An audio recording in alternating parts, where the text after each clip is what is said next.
ماہرین فلکیات نے خطرہ ظاہر کیا ہے کہ سورج ایک ایسی کیفیت سے دوچار ہونے جا رہا ہے جسے لاک ڈاؤن یا بندش اور انجماد کی کیفیت کہا جاتا ہے۔ سائنسی اصطلاح میں اس مرحلے کو کم سے کم توانائی کی حالت کہا جاتا ہے۔ اس دوران سورج کی سطح پر حرکت رک جاتی ہے، جس کے نتیجے میں سورج کی سطح پر شعاؤں کے ذخیرے آہستہ آہستہ غائب ہو جاتے ہیں۔ سورج پر یہ کیفیت ہونے سے کرۂ ارض پر زلزلے شروع ہو جاتے ہیں اور آتش فشاں پھٹنے لگتے ہیں۔ سائنسدانوں کے مطابق آتش فشاں کے پھٹنے کے بعد اس سے نکلنے والی راکھ کے باعث سورج کی حرارت زمین تک نہیں پہنچتی، جس سے گلوبل کولنگ میں اضافہ ہونے کے ساتھ بارشیں بڑھ جاتی ہیں اور ساتھ ساتھ برف باری اور ٹھنڈک میں بھی بے تحاشا اضافہ ہو جاتا ہے۔ لیکن یہ اضافہ خوشکن اور مفید ہونے کے بجائے نقصان دہ ہوتا ہے، کیونکہ اس ماحولیاتی تبدیلی سے پھلوں اور غذائی اجناس کی پیداوار متاثر ہو جاتی ہے، جس کے نتیجے میں غذائی بحران جنم لیتا ہے۔ یہی نہیں بلکہ زلزلوں کے ساتھ زمین پر آتش فشاں پھٹنے میں شدت آنے سے زمین کے باشندے خطرے میں گھر جاتے ہیں۔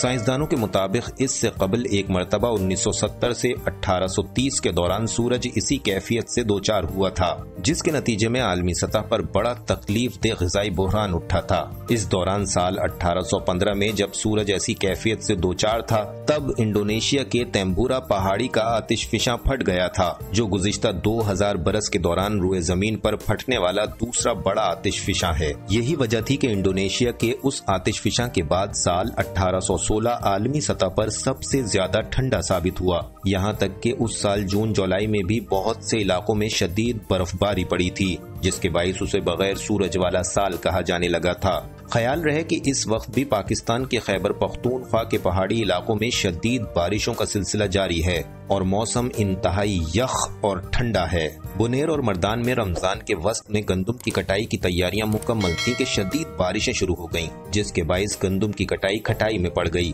قدرتی آفات کے ضمن میں کلائمیٹ چینج کی اس صورتحال پر ماہرین ماحولیات کے ایک گروہ کا کہنا ہے کہ سورج کی اس بدلتی حالت سے زیادہ پریشان ہونے کی ضرورت نہیں ہے، کیونکہ یہ کیفیت سورج کے درجہ حرارت میں اضافے کی کیفیت کے مقابلے میں بہتر اور مناسب ہے۔ ان ماہرین کے مطابق گزشتہ 5 برسوں کے دوران جس انداز سے عالمی سطح پر درجہ حرارت میں اضافہ ہوا تھا، وہ انسانی زندگی کے لیے زیادہ خطرناک اور تباہ کن تھا۔ یہاں ہم اپنے ناظرین کو ایک دلچسپ بات بتاتے چلیں کہ مصدقہ اطلاعات کے مطابق دنیا کے دوسرے امیر ترین شخص بل گیٹس کی فاؤنڈیشن کے ہوا میں گرد کے اسپرے کا منصوبہ تقریباً حتمی مراحل میں ہے۔ بل گیٹس صحت اور ماحولیات کے شعبہ جات میں نہایت سرگرم ہے اور ان شعبہ جات میں اس نے خطیر سرمایہ کاری کی ہے۔ اس کے سرمایہ سے کی گئی ایک تحقیق میں علم ہوا تھا کہ آتش فشاں کے پھٹنے سے اٹھنے والا دھواں اور کاربن سورج کی روشنی زمین تک پہنچنے کی راہ میں حائل ہو جاتا ہے، لہٰذا اس نے فیصلہ کیا ہے کہ زمین کے ماحول کو بہتر کرنے کے لیے فضا میں مال بردار طیاروں کے ذریعے گرد کا اسپرے کیا جائے گا۔